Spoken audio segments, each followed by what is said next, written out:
Fijn dat je allemaal weer kijkt naar het knipbuisje van Renske. Je weet, ik laat in mijn gedichtjes en mijn knipuisjes laat ik dik beesten kallen. Maar met een hering heb ik dat nog nooit gedaan. Nou wel, luister het maar eens. Een hering. Een hering riep, ik kon het niet meer pikken. Ik beurs van de dorst, door allemaal dat soort water slikken. Dus stapte hij met nog een paar maatjes heel kwam. Zomaar naar een bar in een klein tuintje op het strand.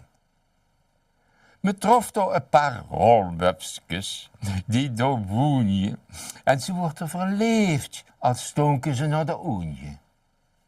Er wordt toen flink gelachen, gebuis en geklonken. En heel veel van de lekker zuurt Berts beer gedronken.